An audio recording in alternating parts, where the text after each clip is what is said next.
Easter Sunday, the start of the Irish Grand National meeting at Fairyhouse, and there's a pick six guarantee for €50,000. Wouldn't that be a nice way to spend your Easter Sunday? So leg one, it's the 2 mile maiden hurdle, and we're going to include two in this. Ishkabaha from the Joseph O'Brien stable, that obviously means whiskey in English, and there will be a lot of hot whiskies drank if Ishkabaha can win the opener. A very, very eye-catching first run behind Daily Tiger and a Thurles bumper. He looks the type that could really progress over hurdles. Also worth including in your coupons is Savannah Storm from the Gordon Elliott stable, who was a good second at Navan last time, and a replication of that form will bring him right into the mix here.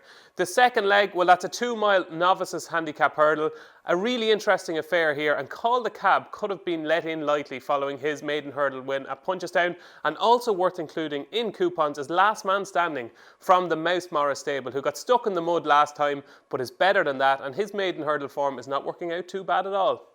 Leg three is the first grade one of the Easter Festival of Fairyhouse, and we've got Lorena, arguably the most impressive winner of the entire week at Cheltenham.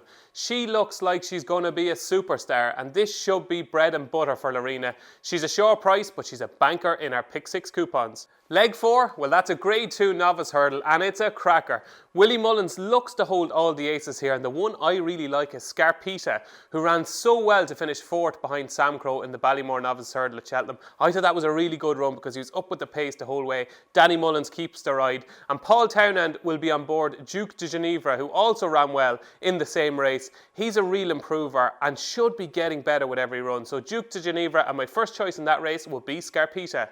Moving on to leg 5, and it's a really open affair. It's a novices handicap chase, and Bonpapa from the Willie Mullins stable, owned by JP McManus, could have been let in lightly here off a mark of 139. I think this is his trip, and he could be a class apart. Just in case he's not, we're also going to include Patrick's Park, also from the Willie Mullins stable, who's gone up £10 from a mark of 123 to 133 for his impressive win at the Dublin Racing Festival in the handicap chase at Leopardstown. So Patrick's Park and Bonpapa in leg 5. The sixth and final leg is the Ryanair Gold Cup, the second grade one of the day at Fairyhouse, and all eyes will be on Shattered Love, who was so impressive from winning the JLT Novices Chase at the Cheltenham Festival, but I think she could be beaten here. The one I like is a faller from that Cheltenham race, Invitation Only, who was creeping into contention nicely when coming down at the fourth last. Didn't fall, but slithered on landing and lost all chance. Had a pretty easy time of it there. The race hadn't hotted up at that stage, and Invitation Only was one of the favourites for that race. I think he's underestimated here and too big of a price, and he's going to be our second banker. That's Invitation Only in the Ryanair Gold Cup.